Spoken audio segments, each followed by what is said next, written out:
It's a trend you've no doubt read about, the growing list of books. Book challenges are nothing new, though. It's a war that's been waged in libraries across America for decades. But according to the American Library Association, the U.S. Senate Judiciary Committee holds a hearing today on book bans. An uptick from the same period across censorship recent years. limits Books liberty piled in high, literature. but not in a good way. These are just some That's of the more books bans than in 2018, 2019, and 2020 combined. But hey, at least we've moved past actually burning books. Mom, let me throw some.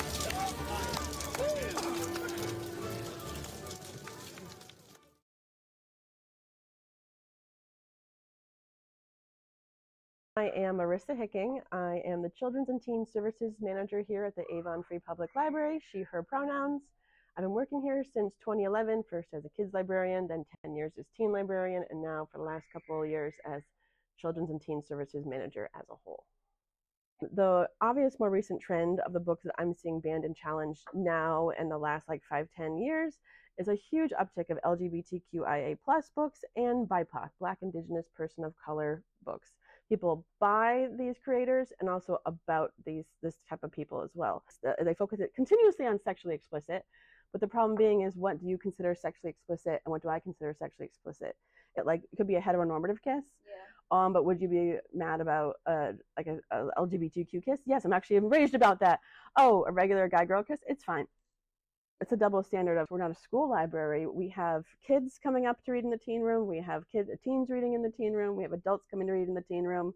So whatever you think is appropriate can be very different from someone else. We try to buy quality, good books of a diverse point of view from different people so that you can either see yourself reflected in a book or so you can see someone else's point of view. It creates empathy, so it's the whole windows and mirrors kind of perspective.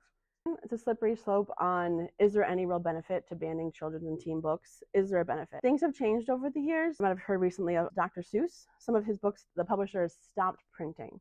That's not banning or challenging. That's the publisher who doesn't want to keep making money on previous IP and content because there's like racially insensitive depictions of often Asian stereotypes and things like that. So should we keep printing it? Probably not. Yeah. As a library, we can choose to keep carrying it. We can choose to take it off the shelves. It could just fall into disrepair and take it off the shelves. And there is some value if someone wants to come in and see the material in its use. And some libraries take it and put it in a separate shelf, maybe in reference, maybe not in the general picture book area. Yeah. So you could see it. Overall, I would rather have some materials and let people make their own choices on it. So one anonymous story that happened, Maya Kobabe's Genderqueer is one of the most in contemporary times challenged books or banned books in our nation of the United States. It came out in like 2019. It follows the author's journey to self-identity, and it was written for high schoolers and above. It was written for teenagers themselves to give them language and to also tell Maya's story. They use e, em, and er pronouns, and Maya's journey of that. A lot of adults think it's not appropriate. Someone challenged the book to them saying, "How dare your library do this?" That ended there. Somebody else had a complaint. They filled out the form. They were a senior citizen, but a resident of Avon. And so we formed the committee of the director, myself then as a teen librarian and the then kids manager.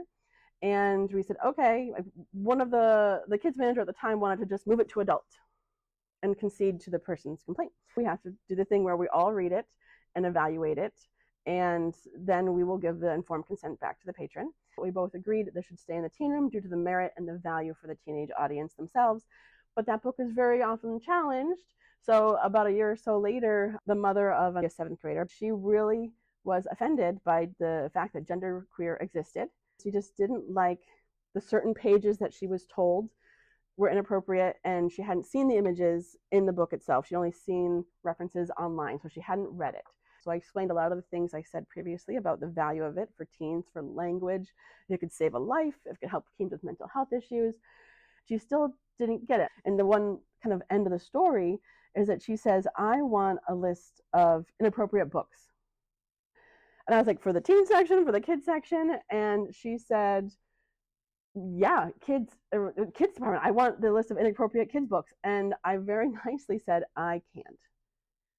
And she was so mad. I cannot make a list for you of what's inappropriate, because what's inappropriate to you is not inappropriate to me and not inappropriate to your friend. Besides the talk of tough topics like sexual abuse, topics of homelessness, topics of food insecurity, topics of mental health, just because you don't want your image, your kind of Victorian image of the innocent child, you want to protect your child, but also there's exposing them to the truths of the world. And you want hopefully a well-rounded, well-experienced child, and books are a safe way to explore it, but some people don't want to have that at all. So in a way, you're invalidating real children and teens who experience homelessness, mental health issues, who are LGBTQ, who are Black and face discrimination, microaggressions, someone touching their hair. You're kind of saying they're not true kids. They've already been exposed. They're not the innocent kid. So you're kind of having an awkward way of saying they're not real kids. That's not the real experience. Jocelyn Kennedy, Executive Director of the Farmington Library, she, her. The proliferation of book bans since 2021 is like off the charts, right? Like 15,000 books have been banned or challenged. And I think it's important to make the distinction between a book ban and a book challenge. It's not so much that books have been banned. A ban means a book has been pulled from the shelves. It's no longer available for patrons. Where a book challenge is where a group or an individual goes to a library or a school board and says, I'd like you to pull this book off the shelf. Not all instances when we're talking about book bans have the books been removed from libraries. Now, why is it that books are being challenged at a far greater rate in sort of post 2021? I think there's a lot of factors. I think the George Floyd moment and COVID really shifted the way that people think about their values and their morals. People were really upset about a lot of things, and they focused their angst and anxiety on the books that people are reading, and particularly books that young people are reading. The divisiveness of our political state has a lot to do with book challenges, and I think it's a diversion from sort of more insidious political perspectives. We've seen over the last 5 years a trend of individuals or groups coming into libraries and challenging the material that is on a library shelf when they haven't even read those books. Certain organizations have been pushing out lists of books with not accurate representations of what those books are about to individuals and organizations. And those individuals and organizations are then taking that list, having never read the book, and going into libraries where they may not even be a library card holder or a community member. And they're challenging those books based on a larger movement and a very organized movement to restrict content in libraries. So I've thought a lot about what motivates individuals to challenge text. And it really is, things make us uncomfortable. Things aren't in alignment with our morals or our values, and it's human nature to want to suppress viewpoints that are in opposition to the viewpoints that we hold. Now, that's not an excuse. That doesn't say then in that instance, if your morals are in opposition to my morals overtake your morals, like that's the root of the problem. Neuroscientists have studied the value of reading stories about people who are not like you, right, that help to develop human empathy.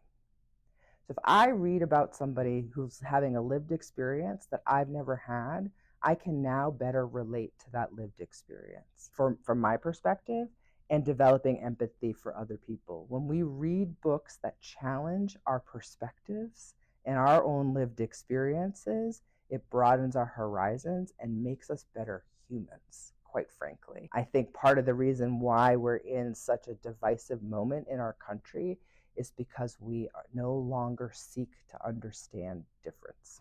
Is there a positive outcome to removing books from library bookshelves? I think the answer is no. If I were to pull books from our bookshelf, what I'm saying to community members is, I know better than you what your children should read. I am not everybody's parent. There's an argument that certain books are harmful or detrimental to children. And what's amazing about libraries is you can walk on by.